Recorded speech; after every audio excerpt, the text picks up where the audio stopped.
Oh, it's a pleasure finally meeting you. How are you? Thank you for having me. Yeah, okay. So thank you for making the time to come and chat with me. It is the sixth week of the year, and so the year has 52 weeks. And we bring for you half the same number in bi-weekly podcasts where we discuss leadership, we discuss education, we discuss productivity, we discuss a whole lot of ideas around human behavior change or performance behavior-based change. So today the topic is education, and joining me for that conversation is Dr. Nataliey Bitature. Doctor, you're very welcome. Thank you for having me. Yeah. So just a brief, I just also found out, Doctor, you are named Forbes 30 under 30. So I want to first trickle your feelings a bit back. How did that feel? Very shocking and surprising and humbling. It was a big honor. Okay, that's great. So I mean, it's quite. It should be quite very honoring. I know. Yeah. So if we are to dive deep down into our conversation today, Doctor, so we're trying to look at the education system today, or the education model in this country, and we are trying to say, is it still relevant? And for you as an employer and entrepreneur, does it develop the life-ready people that you want to put into your workforce? Does it prepare students to be life-ready? Are they career-ready when you employ some of them? So that's briefly, that's what we'll be discussing for the next 60 minutes or 45 minutes. And we'll just start with you introducing yourself and maybe giving us a little bit background about you, Doctor. And then after that, we'll dive down into the conversation. Over to you, Doctor. Sure. Thanks so much for making time and having me on your podcast. It's a big honor as well. So I'm Dr. Nataliey Bitature. I'm a Ugandan social entrepreneur. I work as the chief of staff of the Simba Group of companies. Simba Group is an over 20-year-old family business that spans across telecom, real estate, hospitality, renewable energy, among other things. I'm also the founder of the Her Women's Platform, which is a community network for young working women in Africa that provides courses and community and coaching. I'm also the founder of Musana Carts, which is a solar street food vending company where we provide street food carts for vendors like Rolex vendors or chicken vendors. And they have a solar panel which powers a light bulb and a fridge. And we also provide them with financial literacy training, hygiene and sanitation training, customer service and marketing training. My background, my undergrad is actually in education and business. So this topic is very close to my heart. It's something I've always been passionate about. My master's is in social entrepreneurship and my honorary doctorate is in innovation. So that's a little bit about me. Wow, that's not a little bit. That's not a little bit. The way you just said it, that cannot be just a little bit. But we're quite excited to have you, very excited. And the mere fact that your background is also in education, that's really amazing. I believe you're quite the actual person we need to be talking to about this. So, Doctor, let's dive down now. What would be your insight about our education today? 50 years ago, we used to sit in a classroom and study. Same things happening today. What would be your insight? What would you say about the current education model? Is it still relevant? Definitely not. I think something that all countries must struggle with these days is just how quickly society is changing, how much information is circulating, and how much more they need to work faster to keep the kids up to date with the skills that are going to be relevant for when they're adults. I think Uganda is particularly challenged here because we haven't changed the education system in over 50 years. And the current system we have was not designed for the workforce and the challenges that they face today. So we have a major problem. On top of everything now, we've all gone through COVID. So schools have been closed for over a year. Some schools have gone online, some have not been able to. There's thousands of children being left behind. I think this is a major challenge for our government, and we're definitely going to feel the effects of it in the future. Wow, that's insightful, quite insightful. Because when we look at what I was just looking at an image quite some few days ago. Someone said a classroom 100 years ago and a classroom 100 years today. Then they showed me an image of a phone 100 years ago, and then they showed me an image of a phone 100 years later. Phones have evolved. A lot of things have evolved. Technology has evolved, but we tend to get stuck in the way we educate people, especially in our country. for a country like ours, where the poverty levels are quite much, a lot of people are lagging behind. You just mentioned it, and that's where some of your passion is, and the kind of work you're doing with. You just mentioned Mosana, we're trying to take women from poverty and enabling them to do some things for themselves. Where is our fragment of hope, Doctor? Pardon? Where is our fragment? Where is our fragment of hope? How best can we address this? I think the hope lies in the hearts and minds of our young people. We're very resilient, we're very creative. Uganda has the most entrepreneurs in the world. So it shows how there's a need. The poverty, the economy, the situation has forced young people to get creative. We also have one of the youngest populations in the world. So with all these young people turning 18 every year, or even 16, 17, they need something to do. They have these active minds and able bodies and they want to do something. And I think that's what's driving the entrepreneurial space. It's why we have such a thriving informal market, but they're not supported. And I feel like that's the big challenge. There's no way the government can create 1 million jobs a year for all the young people that need the jobs. You can't pass that burden on to the private sector. You can't just say we need to change the education system. Everything needs to be adjusted and updated for the modern world and for our current population. Because the way that the system is set up right now is to essentially make a pipeline of civil servants. The education system in Uganda is learning by rote, which is basically you just memorize what they've told you. There's no critical thinking, there's no asking questions, there's no learning to overcome obstacles, there's no case studies. So these are all new methods of teaching that prepare young people to be able-bodied workers in a new economy. The current system is teaching people to get to a certain level of high school, go to university, and you should have a government job waiting for you, which is how it was designed 50 years ago. It made sense. But now we don't need 1 million government workers every year. We need doctors, we need scientists, we need artists, we need creatives, we need business people. We need a huge broad spectrum. And then we also need vocational institutes because you don't need a population where everyone has a university degree. No one is going to be actually doing the work, building things, creating things, making sure the actual country is practically running.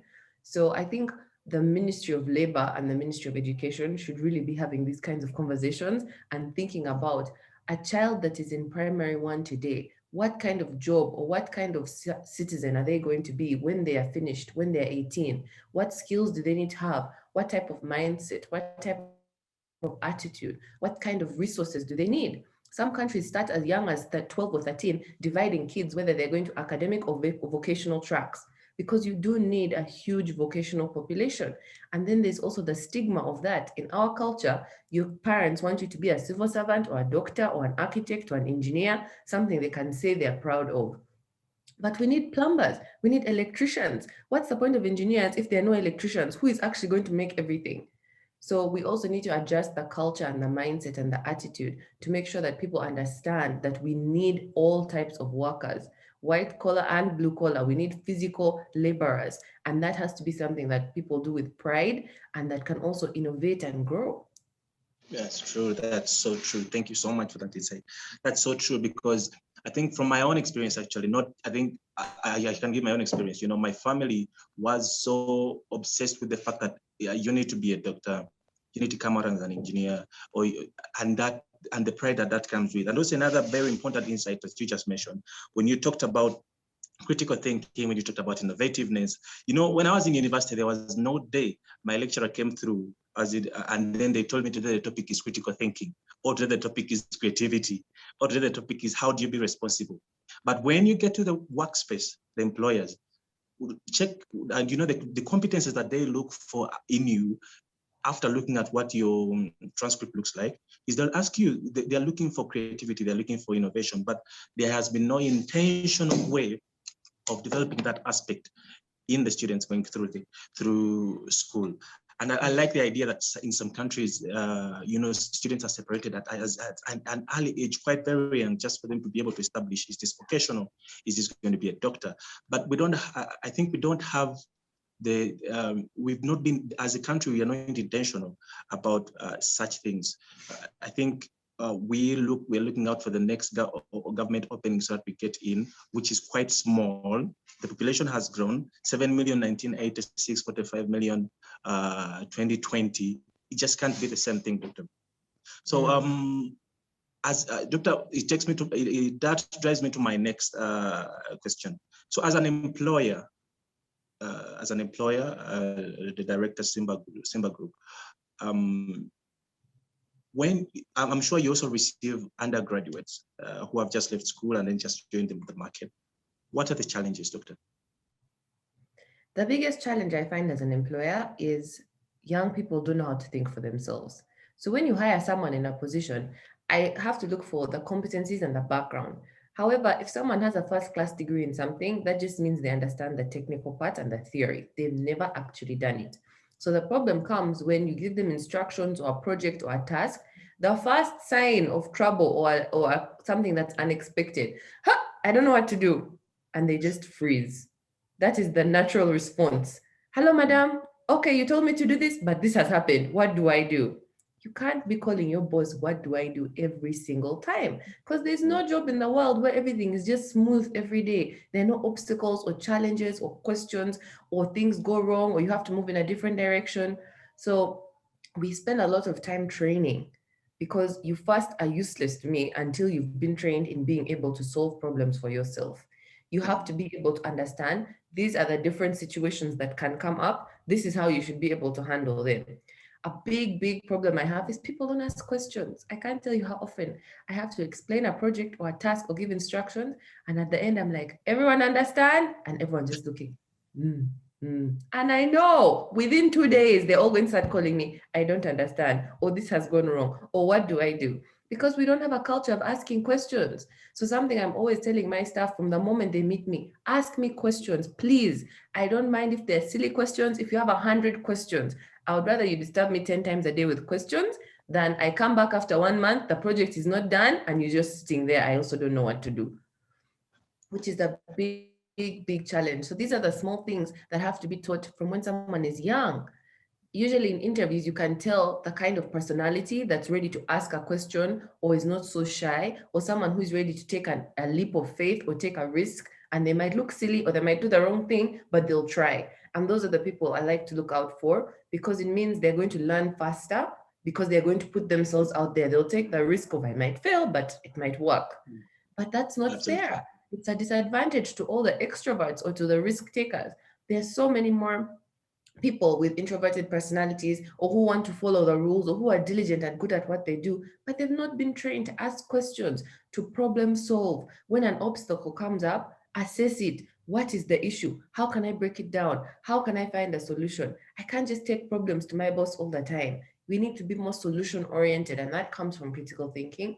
And that's a huge piece that's missing, especially when Critical thinking, which is not taught at university or even in it's school. taught from when you're a child. Critical Yeah, thinking and problem solving. And then that should help as you get to a teenage level. That's when you should be doing projects or cases or different tasks that have experience, real life experience. But everything absolutely. that's just theoretical in a book is a huge challenge. Then you have a Wow. challenge of technology. So many kids come to me in interviews with certificates and certificates. I have computer skills, I've worked on this. They've never touched a real computer in their life, and they have all these certificates of theory of computer. That doesn't help an employer. That means when I get you a computer, you're not going to be able to do anything because it's all theoretical and it's such a disadvantage. So many countries now endeavor to make sure schools have computers, and we have to do that. As much as we're still a very poor country, we compete at a global level. Our young people have to be able to keep up with technology and have basic understanding of how these things work. And trying to teach a grown up, like a 30-year-old, how to use a computer from scratch, that is a steep learning curve. Yet other kids from the time they're 2 or 3 are using iPads and they know how to do everything. So your whole mind is going to be set up differently. And I Yeah. think the third problem for employers is communication skills. That comes a bit with the questions, but communication is not something that we're taught or trained or even encouraged in our culture, in our Ugandan systems. And that becomes a huge problem in the workforce because not only do you need to be able to write like coherently, like sending emails, writing reports, writing memos in a structured way that's succinct. I don't need a 9-page report on something that could have fitted in 1 page. But then even working in a team, being able to communicate with people from different backgrounds, with different personalities, when challenges arise, I see grown-ups who can't like express themselves when they get upset, or they don't know how to say when something is wrong. And that is now a big problem in the workplace, because you're creating an environment that's not conducive to everyone being able to be productive and be positive and be able to give their best. So I think that's another area that really needs some attention. Wow, that's quite insightful. And I really pray. I mean, we are a very prayerful nation, so so give that to God.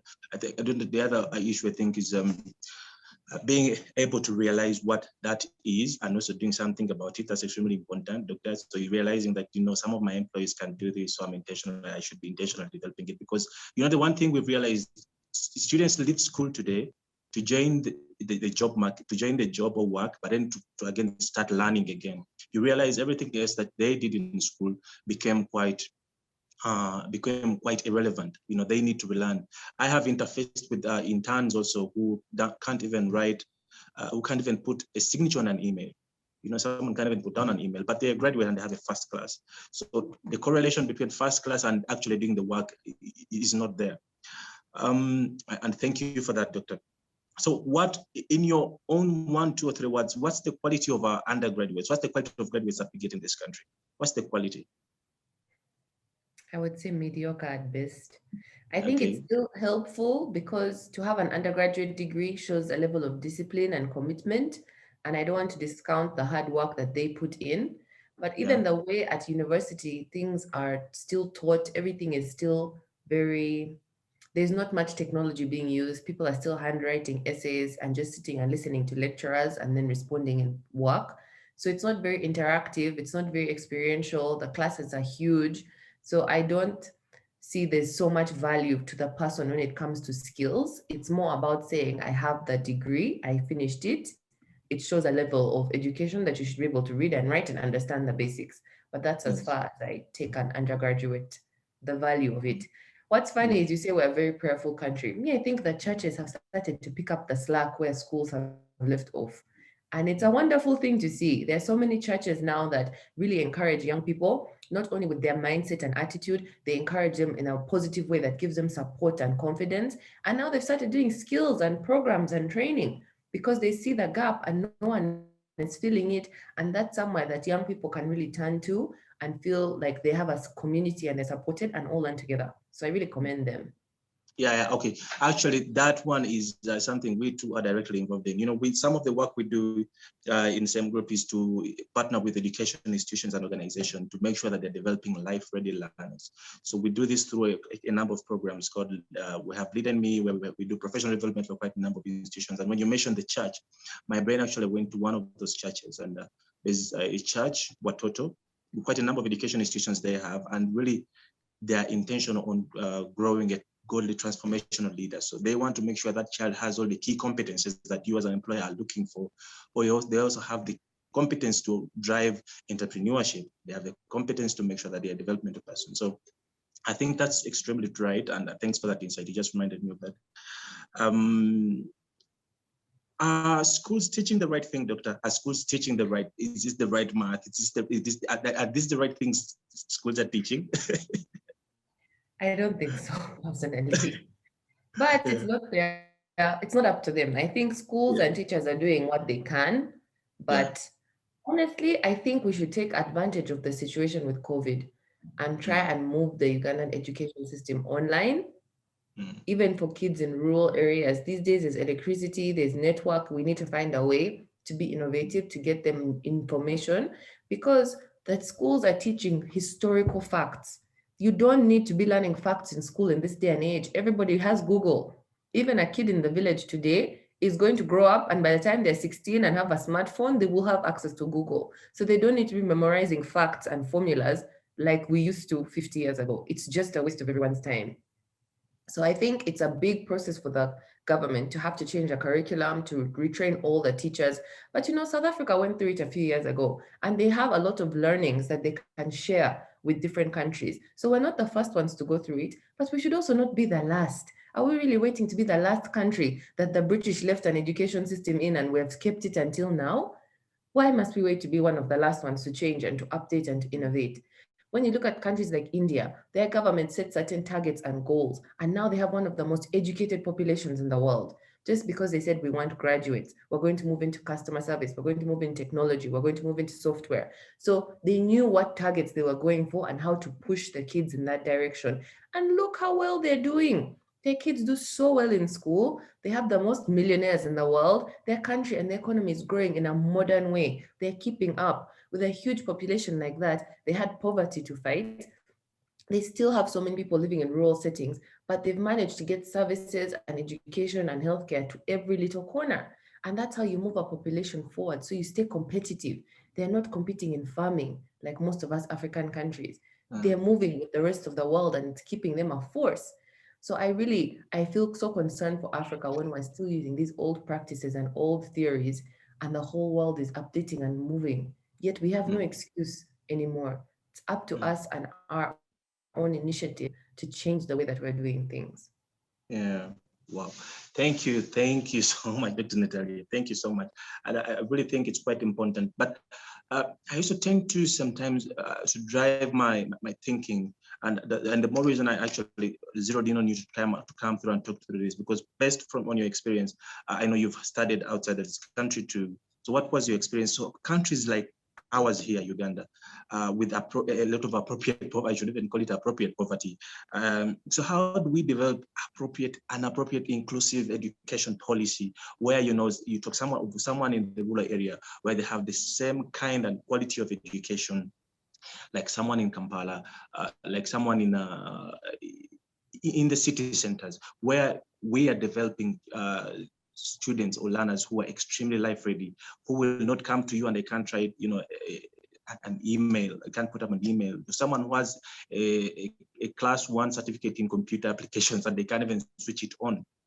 So how do we develop an education policy that is quite inclusive? Because when some of these things tend to be quite applicable in the urban centers, but when we go deep down, it's quite hard. So how do we develop that policy?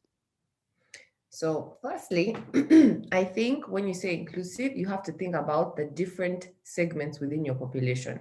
Our challenges in our education system, firstly, girls are not going to school as much as boys. That is a cultural problem. Even now, someone told me last week, UBOS is predicting there'll be much fewer girls re-entering the education system next year when schools open because of teenage pregnancy and teenage marriage. That is a huge challenge. When your girls are not being educated, you are missing out on the potential of half of your population. Then you have to think about disabled children, kids who have a different challenge or circumstance, to make sure that the learning is also including them. Because we do have a big population of that in Uganda, and there's an association, and they try to advocate, but they're not getting that far. Then you have to think about the difference between the rural kids and the urban kids.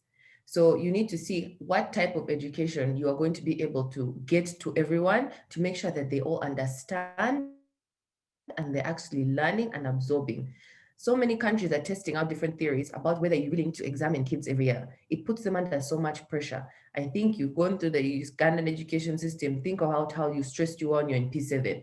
A kid in I P7 do. does not need to be stressed about education. That is just not helpful. You're damaging their brain. Put that much pressure, lack of sleep, the fear into them, that will traumatize them for the rest of their lives. They'll be scared to learn and scared to fail. Yet failure is a huge part of life, and you need to be able to overcome failure. But if you're going to be penalized and put under pressure, if you're going to be beaten or your parents disappointed every time you fail, you're going to be too scared to fail. So you'll never try anything, which is going to hurt us when it comes to innovation. So you need to be able to get the information to the population and make sure that they are all moving forward. That's the key. Not that they're all passing exams and getting 90, but they're all literate. They're all able to do basic maths. They all have the basic life skills. And then once you have a solid foundation for the entire population, whether it's girls, boys, the deaf, the blind, you need to make sure all Ugandan kids have a certain level of understanding, of literacy, of ability to communicate what's going on with them. And then you can start to assess and see who is best suited for what. Because we waste a lot of resources trying to pump the same level of information in someone in a rural setting, someone in an urban setting. They're going to have different challenges, they're going to have different opportunities, they're going to have different resources. You don't want the rural students to be at a disadvantage, but you also don't want to waste resources investing in them something that is never going to apply to their life. Try and avoid. The problem with urbanization, you now have higher levels of crime, higher levels of poverty, because everyone in the village thinks, let me move to Kampala, life is better. What we have to do is make life better where they are. So you need to make all these rural towns into cities, which have different levels of infrastructure. And for that, you need people from there who understand their home and the challenges, the weather, the geography, the people, the culture. Every little area is slightly different. So why not make sure that every area is growing at its own rate and it's growing in the way that it needs to? Not let's just pump all the 20 million kids and tell all of them they need to be engineers. That's not Yeah. efficient. You need to divide the population and see how we're going to hit a certain number of artists, of engineers, of plumbers, of electricians. How do we divide this information and find the ones, if you have an aptitude for being an electrician or you're one of the best in landscaping in your district, you should have the opportunity to get the best kind of education your country can provide in your specific field. So I think it would really be about having a good network across all our so many districts so Yeah. that they know how to spot who are the ones in each area that need extra attention and support, because those are the ones going to be leaders in their field. And it's okay to do that from a younger age, to identify them and give them the right resources. A lot of times when I speak to friends from Germany, Germany is one of the countries that really pushes vocational education.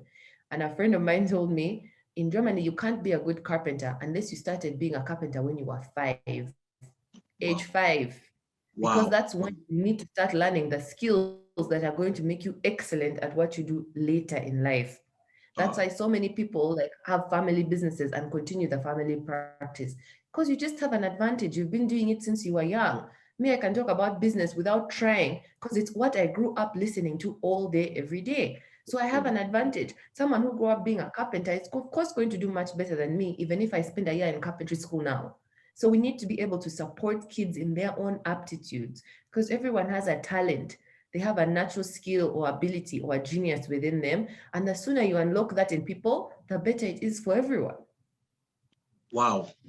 Doctor, does the Ministry of Education knows where, somewhere you are? Because I'm pretty sure they need some of this. I know you have a cup of coffee there. Please take a cup of coffee. On me, this is not physical. I would pay for the coffee, but it's not physical. But I know you have a cup of coffee around you there, Doctor. That's great.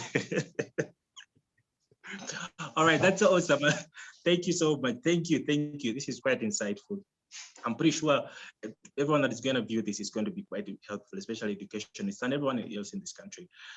You talked about the way we see things, and the one thing we do when we work with these education institutions is changing their paradigms, the way they look at the students. You know, we say everyone is genius, everyone has potential.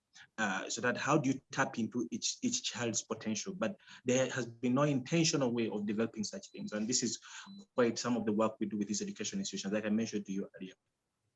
Doctor, it's quite amazing. I mean, the kind of insights that you have. But now I want to tap into your experience from your education outside of this country. Okay. You know that when I read the university you went to, I struggled. You know, English is not my first language, so I should say that's okay. Kill, you can help me with that? Yeah. That's actually a Kiel mug. This is Kiel University. Okay, that's that one, Doctor. So what was your experience versus this country? What was your experience maybe the first year at Kel? How was that like? What is the difference? My first year at Kiel, wow. I think going to university for anyone is a big step out of school. It's so much Okay. bigger, you're so much more independent. I think I really struggled in the first year with work because in school, I feel like you're mostly spoon fed what you're supposed to do. You're given the work, you're told this is what's coming in the exam, that's what you're supposed to do. But in university, there's so much more spectrum. They tell you choose an essay out of these 10, or in this topic, write about something. And you're just left to make a decision by yourself. And then even the within the essay, you're supposed to make and have an opinion. They teach you how to evaluate this side of the debate, this side of the debate, and what do you really think, and how to structure things like that. And I was so uncomfortable with that because I didn't want to make a mistake. What if I choose the wrong side? So for my first year, I really struggled with having an opinion. I didn't feel entitled to have an opinion. I was young. Older people are supposed to tell you, this is right, this is wrong, just do it. And I think I had to change my mindset a bit with that. I was very used to relying on my parents to decide everything for me. and I would want their opinion. What do you think is right or wrong? But when you have essays to do every week, you can't do that. And I had to learn how to do that for myself. And I think that was a useful thing, because now as an adult, I quickly assess different sides of an argument and I make a decision on which side I think is better.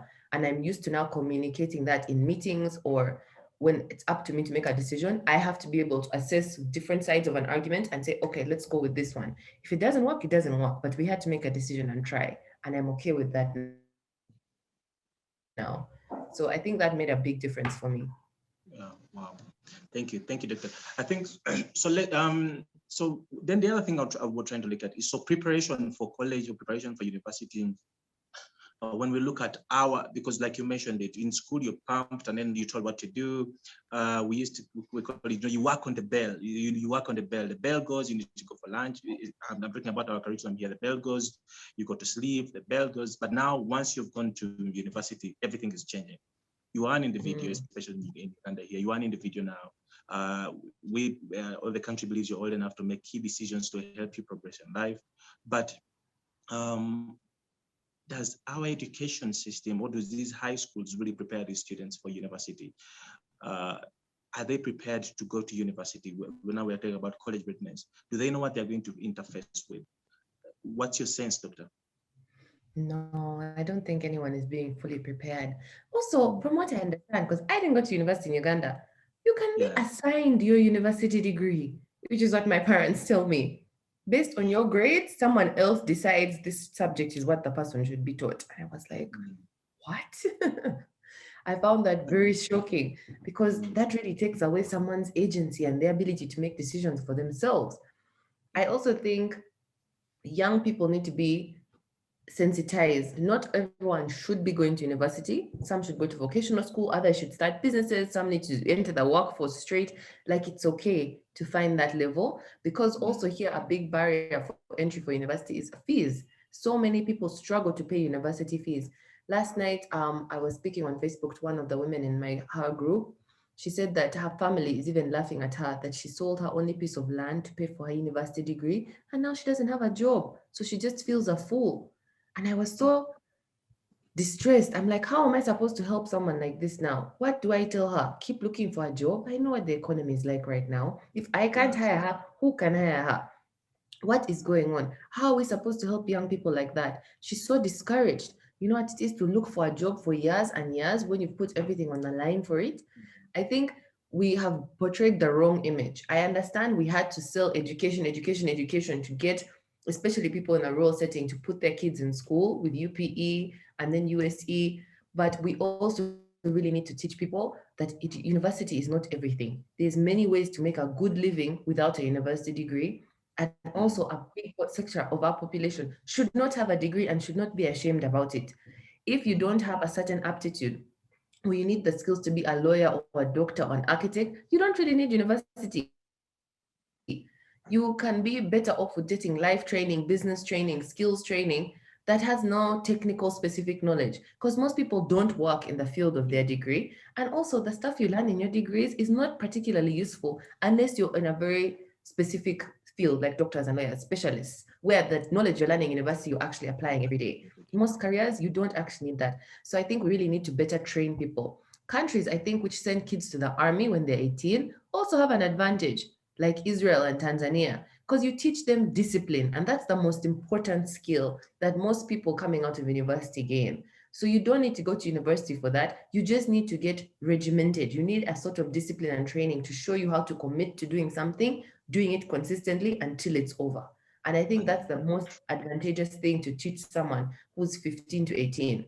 Everything else they can learn later in life with the right skills or the right training, and they can keep learning is the good thing. But I think that's a big challenge we have for young people. Yeah, that's true. Wow.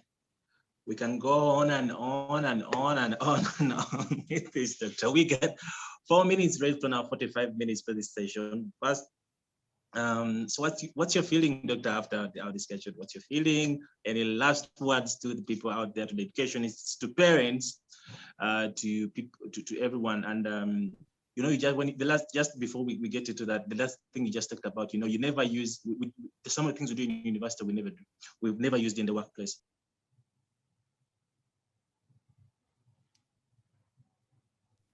I did business statistics, and I went off there. Sorry. Yeah, I'm saying I did business statistics, and I'm always trying to figure out, so where am I going to use that X I used to find all the I mean, then I asked myself, was I learning the actual math? Did I need all that maths that I did? But again, that has happened already. So you have a shift in the paradigm in the way you look at things after experience. And so thank you so much. This is quite insightful, Doctor. And hopefully we can call on you in the future to throw more light on this. We plan on having some physical, once this is done, with other educationists, and we plan on calling you on, Doctor. So so as we wind down, Doctor, as we dive down, any last words, Doctor? And again, our fragment of hope. What do we do? What do you think is the best way forward? I think if I had to give any advice to young people or to parents, don't wait for the government. The internet is your biggest advantage. You would rather spend your money on data than on sending your kids to school if you're not believing in the curriculum. These days, you can download curriculums, you can get certified in different things online. There's so much out there. The resources online, there's so many platforms that give free courses. There are ones which do paid ones. You can do online degrees. You can do online courses in anything you think about these days. So really, I urge you to go online, do some research. Firstly, just read about it, see what's out there. Think of any field or anything you're interested in. I assure you there's a course in it somewhere. Just go online, use your MBs to watch videos, to read articles, to read the chapters. You can download books. You can do everything online these days. And it puts you at such a big advantage because you'll just know more than your peers around you if all they're doing is listening to what is around them. We are now working in a globalized world. So you can be speaking to someone across the world who has the same problem as you, who's learning the same thing as you. You can become friends. You can support each other. You can get insight from each other. So I really, really urge everyone to use the internet as a tool. It really breaks my heart how many people I see watching videos on TikTok all day, wasting their data on dance videos or funny videos that's not adding any value to their lives. Those same MBs can completely change your life. They can teach you a skill that will make money for you. They can give you some insight, some information, some inspiration, and we're really squandering the opportunity. So now that the internet is back, I think make the most of it. I had that word. Now that the internet is back, okay, that's good. Okay, that's awesome. Thank you so much, Doctor. Talk about leveraging the resources that we have to make sure we grow. I think that's quite important. Thank you so much. Thank you so much, Doctor. It's been amazing having you from the LinkedIn messages back and forth, and finally, you are here with us. Doctor, I really appreciate this. Thank you so much. Stay blessed. God bless you. My pleasure. God bless our country too.